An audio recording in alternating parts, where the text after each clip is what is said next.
I'll start off by saying no. This isn't my story, but it was such a crazy encounter that I have asked each of my friends through the years to recount the events for me. This happened around the year 2000. About a year after this took place, I started dating one of these friends, and that's when I first heard about this whole dog-wolf story. I have since asked each friend over the years and miles apart, and they all remember the same encounter.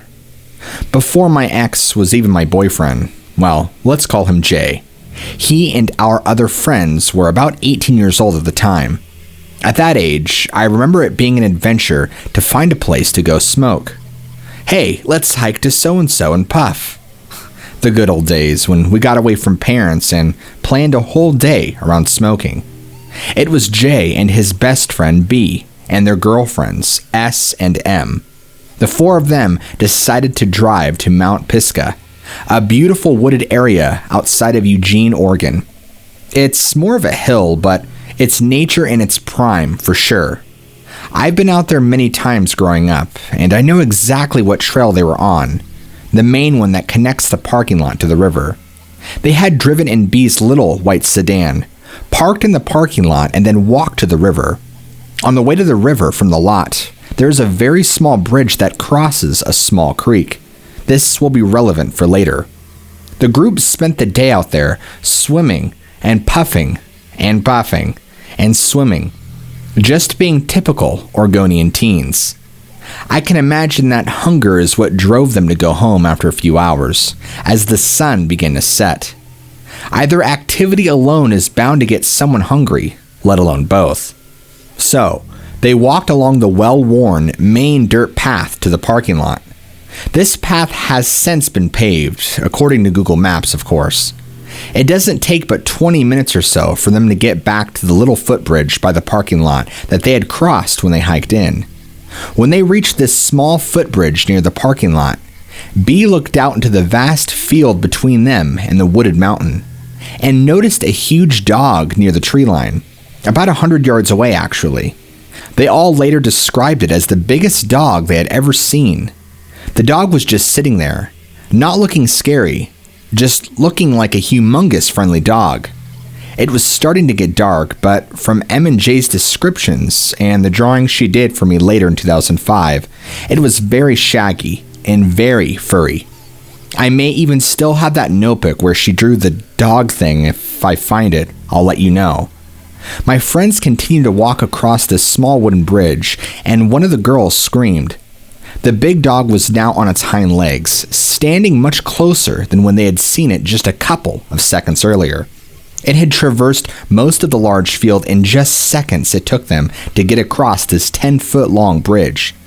Whatever this thing was, it was fast, quiet, and stealthy.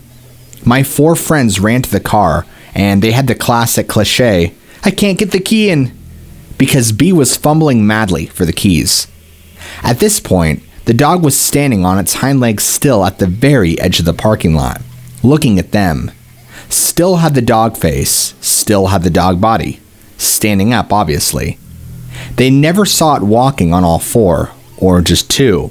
It was like every time they looked up, it was just standing there, closer. As Jay had said, every time they looked up, he was closer but not moving. All of them recounted how surreal it was to see a dog standing on its hind legs. I don't know if it ran for a few ticks and then stood up again at intervals in the field, but that's the way they describe it. Many times I've asked them, "Are you sure it wasn't a bear?" No, it definitely was a dog standing on its hind legs. A big dog that was stalking them. Also, this is in Lane County, Oregon, in the year 2000. There are few, if any, bears out there. It would be odd, but then again, I wasn't there. The kids got into the car and sped off, leaving the Pisgah dog to his own business. I've never had a reason to doubt any of their stories. In fact, S doesn't even like to talk about the incident at all because it's just too creepy for her to recall.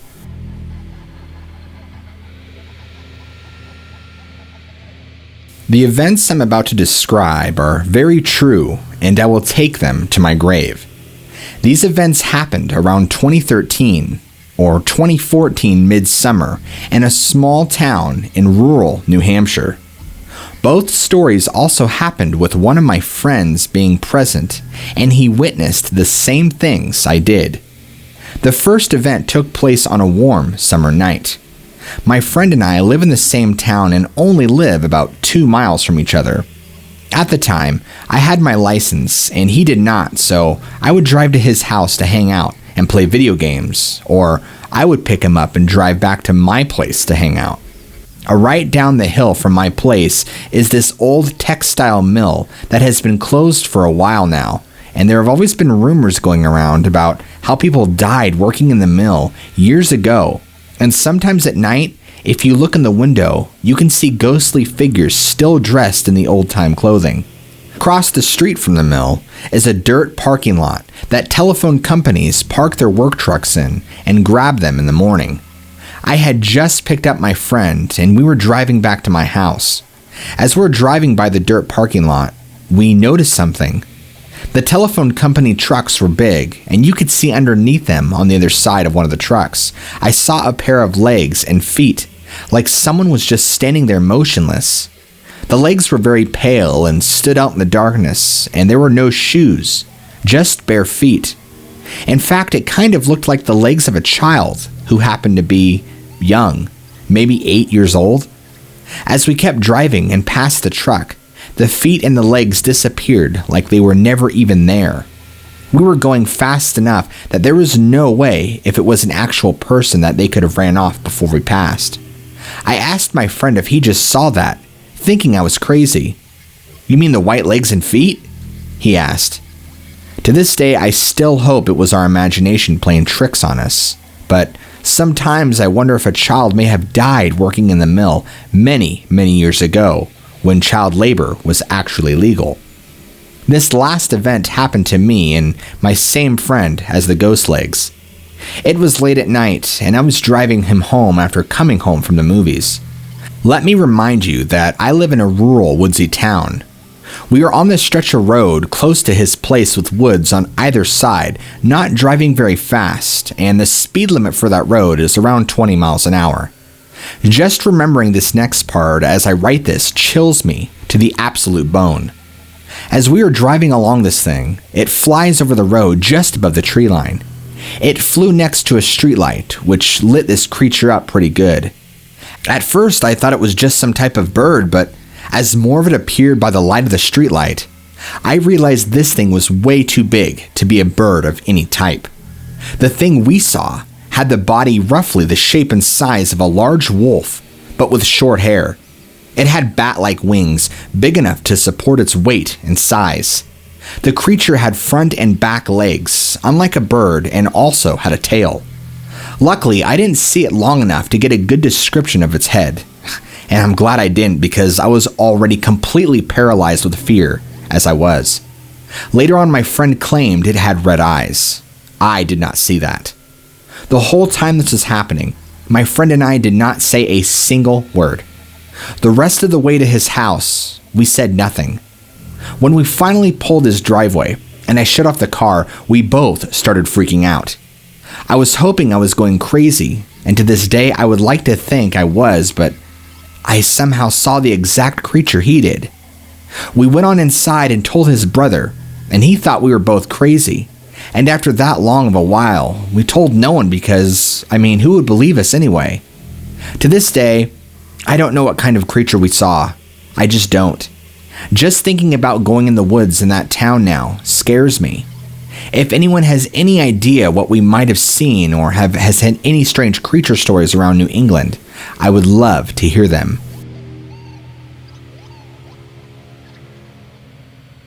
This story takes place in the deserts of Arizona. Me and my dad are on a camping trip with the rest of our family. But thanks to the size of the family, we had to take 2 cars. 1 car for the boys and 1 for the girls. I had 3 sisters, but I was the only boy. 3 hours later, and nightfall approaches, making it harder to drive with only 1 headlight working. So, my dad decides we should stop and camp there for the night. I said I was down as long as we sleep in the car, not really camping, but If you had to choose between a car seat and the ground, then we'll talk. Anyway, he agreed, so we drove off the road onto the sand with cactus as far as the eye can see. We both began our descent into slumber. Only I couldn't, as I was a bit of an insomniac, which I was fine with. It just meant I could look up at the night sky. But then I heard the blood-curdling screech of some kind of humanoid being howling at the vast emptiness of the desert. At first, I thought it was a coyote, but coyotes don't sound like that. Frozen solid, I look out the window to see a tall, lanky creature standing on all fours of its extremely long, unnatural appendices. At first glance, I would have just blended in with the cacti in the surrounding area with its seemingly prickly skin, but I didn't just peek and look away. I was flat out staring at it until my eyes locked with its two small white dots. It was all I could see. I'm shitting bricks at this point, but bricks turn to boulders as it full out charges at the small car, which could easily be flipped with very little effort. I guess that all the commotion woke up my dad because, before I knew it, we're driving off the sand back onto the road, flooring it the whole way, only to get the back window smashed in with the creature slamming its two-fingered hand in the glass screen, sending shards everywhere, even into its own hand. It did not follow us for much longer, as it had glass shrapnel in its hand and it started to slow down and limp away, leaving blood marks on the back door. We kept driving away without looking back, fearing to see it again. Eventually, we had to stop as we caught up with the rest of the family. We all shared the same expressions on our faces. The look of terror looked on. That day is one I will never forget.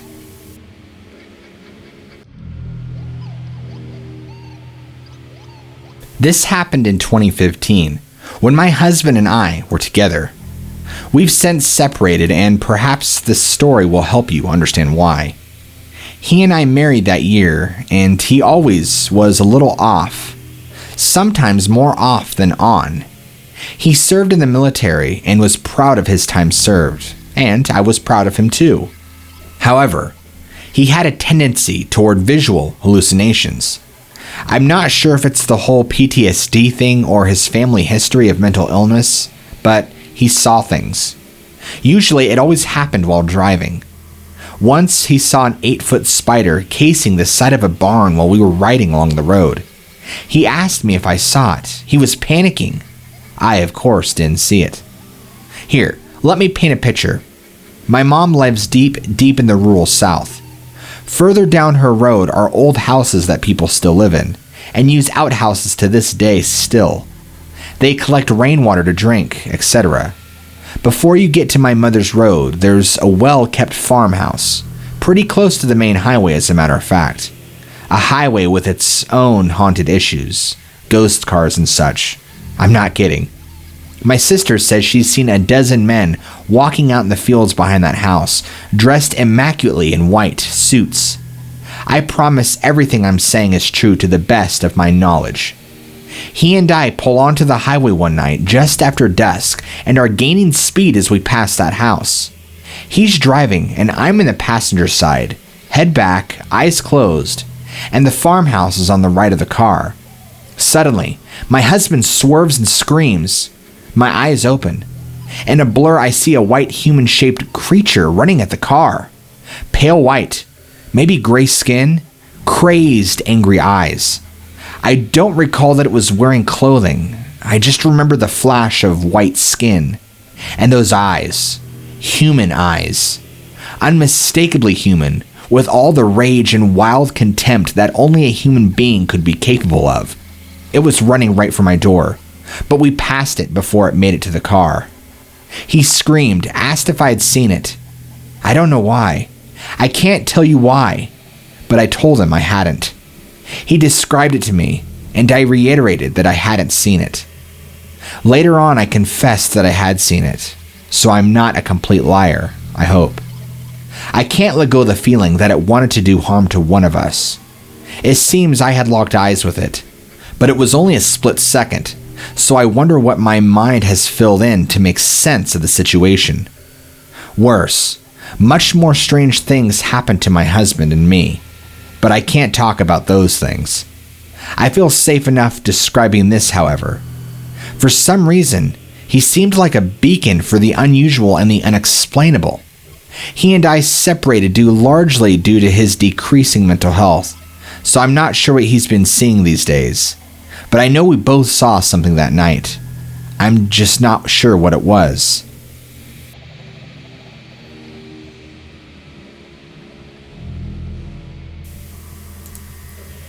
Before I begin, I'm a 16-year-old male. About 3 years ago, I was in Virginia visiting family over summertime. We were right outside the DC area and staying in a 2-story house near the freeway. On the other side of the freeway was a forest. So my mother, her boyfriend Eric, and I were all staying with Eric's parents.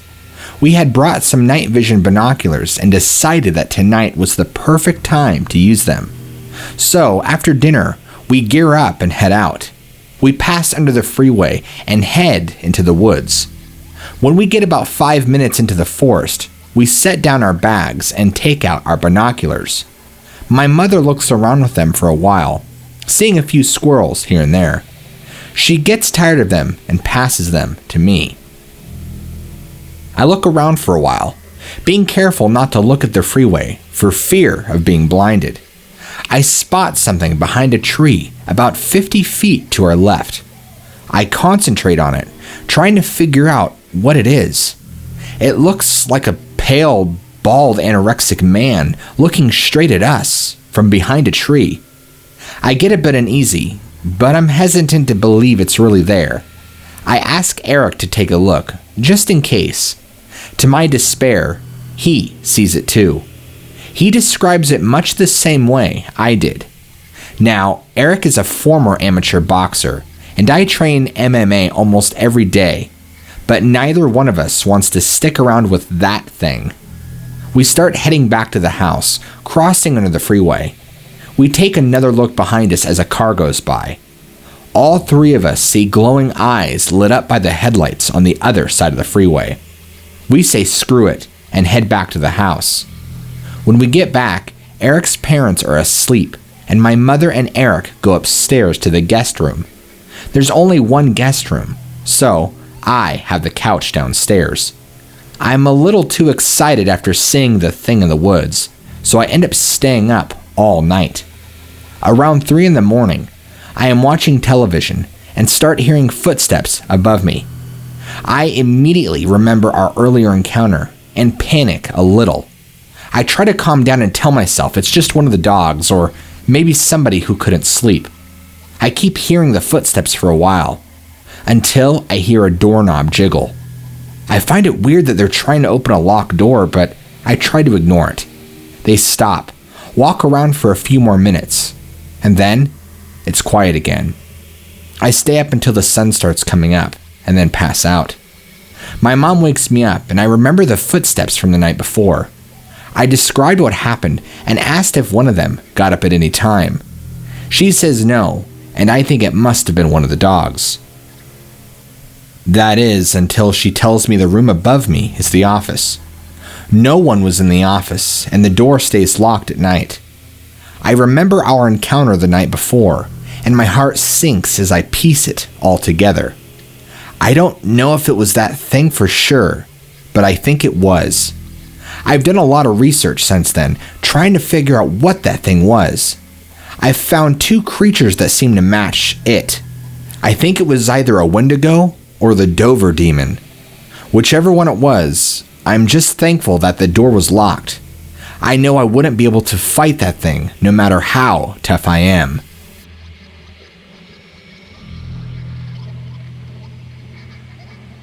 A year ago, I met a really interesting man who eventually became a good friend to me. I'll call him Chris, just to protect his identity. We both have military background, so naturally, we spoke about some of our exploits in those past lives. He had an unexpectedly haunting story to tell, and when I later got this channel up and running, I asked if I could share it with you, so here we go. This took place on an undisclosed military base located in the damp jungles of a remote island. Chris says he remembers the wilderness being unnervingly quiet for at least a week leading up to this incident. The personnel stationed there chalked the silence up to a change in seasons or something. There had been reports of bizarre sightings, fast-moving animals no one could explain. Anyone who mentioned them was typically shut down with ridicule from fellow soldiers. The sightings were notably inconsistent with one another.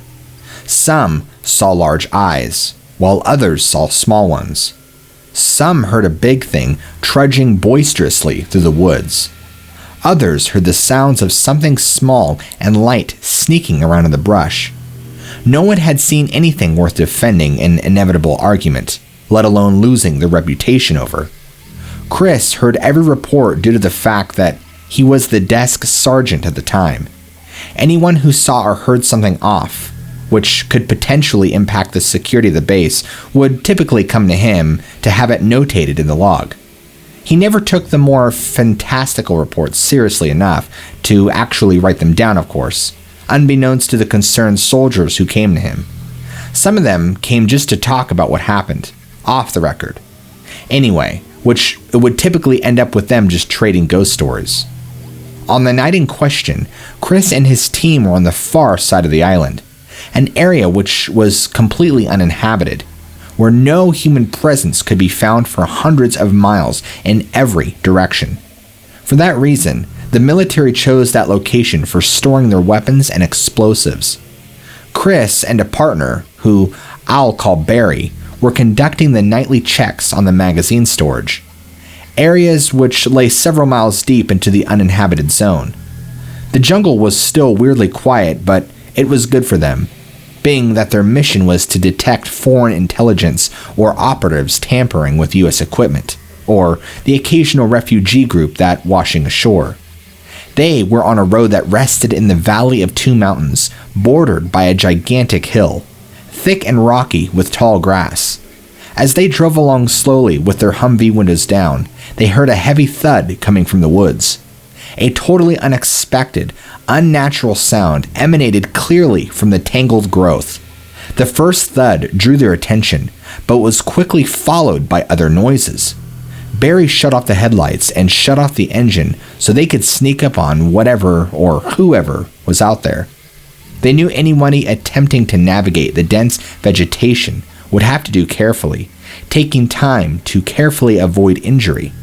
But, surprisingly, they could hear fast-paced walking, rustling through the tall grass. After just a few moments, the sound began to move parallel to the road. They restarted the vehicle and started to pursue the noise.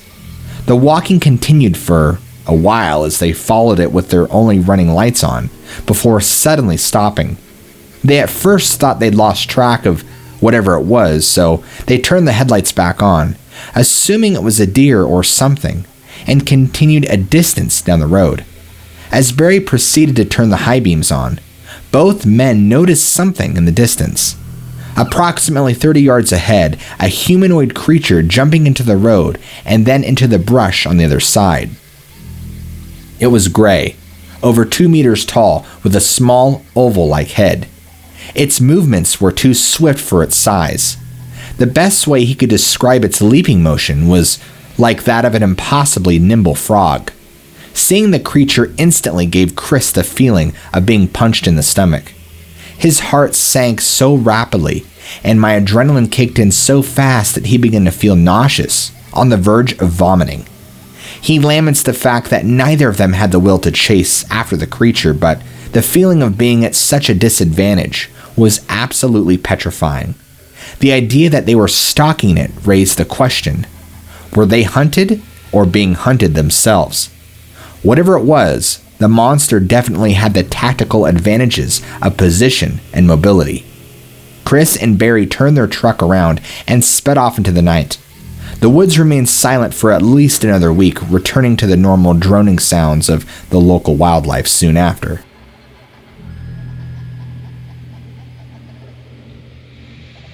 I have been in a long-distance relationship with my girlfriend now for a couple of years, and Every summer and winter break, I am able to travel to go see her. This encounter happened about 2 years ago at my girlfriend's house. I should mention that my girlfriend lives on the outskirts of her city in Mexico, where houses are surrounded by 200 to 300 yards apart and surrounded by dense woods. Usually, days and nights there go about peacefully, accompanied by the sound of woods and the occasional car passing by from others who live nearby. I had always considered her place to be the perfect time to spend outdoors, well, until this occasion. Honestly, I don't think I have ever been this scared in my life. This sighting will be carved in my mind forever. On a chilly night of December, I was at my girlfriend's house. I had planned to spend the night here with her since she would have been there by herself all that day. Her mom was out of town and she didn't want to stay by herself either. We were having dinner in the kitchen at around 8 p.m. We chatted about activities we could do tomorrow, tasks her mom asked her to do, how much we missed each other, among others. After about an hour of conversation and laughs, we decided to go into the living room and cuddle on the couch, watching TV. We both got up and put the dishes in the sink. She went into her bedroom, and I went outside to the bathroom. The house layout consisted of a long corridor that connected pretty much every room in the house, and a back door at the end of the corridor which led to the patio. The patio was open, full of trees, plants, and the only thing separating the patio from the woods was a fence made up of stones and barbed wire that stood at around 1 meter tall. Halfway down the patio, there was the bathroom, being lit by a single and weak light bulb. So if anybody wanted to go, they had to walk outside, even if it had to be in the middle of the night. I'm not coming here at night, I thought. I remember when I opened the back door and stepped into the patio. A cold breeze stroked my face and sent shivers across my back. So I hurried to go back as quickly as possible because, to be honest, I was a little spooked going outside in the darkness, knowing that the woods were pretty much a few steps away. I finished doing my business, washed my hands, and started walking back, being careful not to trip on something because the light bulb was almost non-existent. I was about halfway when I heard a noise to my left, like someone stepping on a branch and breaking it. I stopped and quickly turned, trying to see what made the noise, but I could only see a portion of the fence and nothing but darkness beyond that. However, I had this weird feeling that someone or something was watching me, something on the other side of the fence. I stood there in silence for around 30 seconds, listening to the surroundings, only to notice the crickets had stopped chirping entirely. I got a bit freaked out because I knew for sure they were chirping when I first came out. I was somewhat scared to move, but I did anyway, almost running to get inside as soon as possible. When I returned, I went to my girlfriend, who was already in the living room, laying down on the couch with a blanket on top. She noticed I was a bit agitated and asked me what was wrong. "Your patio is scary," I jokingly said, not wanting to tell her what I felt because she hates anything that has to do with horror or scary stuff. I decided just to brush it off, so I ran around the couch and sat at the other end of it, putting my girlfriend's legs on my lap, asking what she was watching on TV. I turned to my right and noticed there was a huge window on one side of the wall that gave me a perfect view of the patio. I didn't see it before because it was next to a cabinet, being covered on the way into the living room. Now that I knew about it, I kept turning to see outside, still thinking how scary it looked. As we're watching a boring documentary, I took off my girlfriend's socks and started rubbing her feet below the blanket. After all, it was a chilly night and her feet were cold. We didn't have conversation. I was getting sleepy, but after around 20 minutes, I began hearing noises outside. Noises that seemed to be coming from the patio. I grabbed the controller and muted the TV just to make sure I was hearing right. And I was.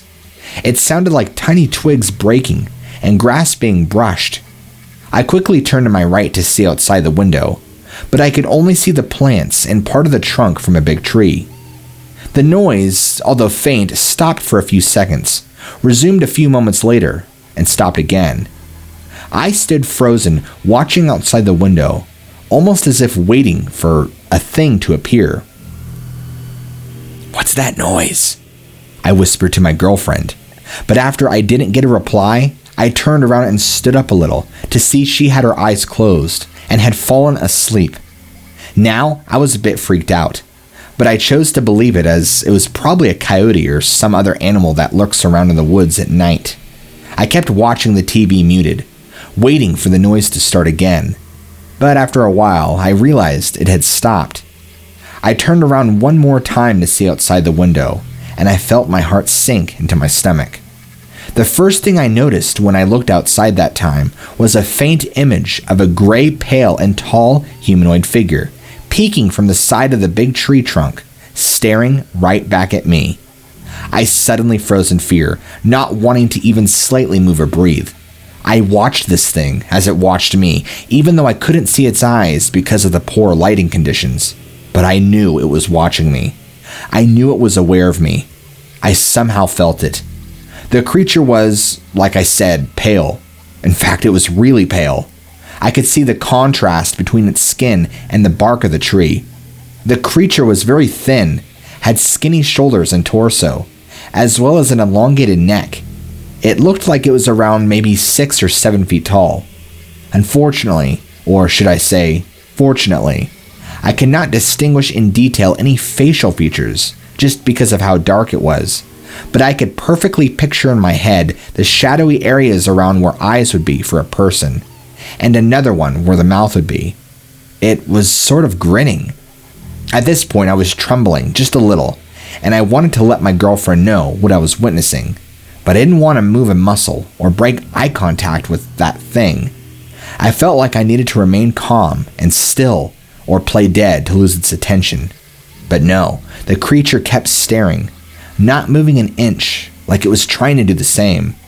Then, to turn things worse, the creature started to make echoey clicking sounds, kinda like a frog, but slower, and I noticed it began to turn its head to the left side and turned back to look at me really fast. I don't know what to think anymore. All I wanted was my girlfriend to wake up and prove to me that this was real. I began whispering her name in between my teeth and mouth, not even wanting to move my jaw, but she wouldn't wake up, and the thing kept doing the same, turning its head to the left and back to me really fast. The creature crouched kind of like when a big predator cats are hunting and lay low, preparing to attack. "What the?" I whispered. I know, stupid. I didn't even think the fact that if I woke my girlfriend up, she would start moving, and that thing would notice both of us. But I was so scared that I kept trying. This went around for maybe less than 15 minutes before I realized I still had my girlfriend's foot in my hand below the blanket. So the thing would not be able to see me moving, of course. Only using my wrist, I slightly pulled her foot back and forth, whispering her name again and again, but no response. Then I stood in shock when I saw the creature stand up again and started walking backwards, still looking at me, and disappearing into the darkness of the patio, doing the clicking sounds again. I passed saliva and blinked a few times, realizing my eyes itched from staring at the creature the whole time. For some reason, I couldn't turn my head around. I kept looking in the direction where the creature disappeared, listening for sounds and waiting for it to appear once again. A few minutes passed and I took the chance to turn around. Slowly, as if in slow motion, I turned my head to my girlfriend and started calling her name louder, while pushing her leg and quickly scribbling my fingers on the sole of her foot to wake her up fast. Her foot jerked and she started turning. I stood up to her shoulders and patted her, whispering, "Hey, wake up!" She opened her eyes and squinted, adjusting the light of the TV, wondering why I woke her up. I kept telling her to remain still and silent when I heard the sound again. She looked at me, noticed the concern in my eyes, and asked what was wrong. Putting 2 fingers on her lips and looking into her eyes, I could see she was getting freaked out, and I don't blame her. I would be too if somebody woke me up, looking scared and telling me to be quiet. The clicking sound went off again, but it was louder this time, almost as if the thing was on the other side of the window. This time both of us heard the noise, and we stood up looking at each other. "What's that?" my girlfriend asked, but I remained quiet. Again in slow motion, I started to turn my head to the window to check, and there it was. The thing was right outside the window, only a couple feet away, and staring right back at me. This time, I had a clear vision of how it looked. I was wrong. I, petrified in fear when I noticed it didn't have a mouth where a person should have it. Instead, the mouth was on its neck, which opened horizontally, not vertically. As its mouth opened, it vibrated with the clicking sounds, and hundreds of small razor-like teeth shinned with the window glare. It had an oval-shaped eyes that were as dark as the night. I felt its gaze pierce through my soul. I started shaking and breathing faster, not believing what I was seeing.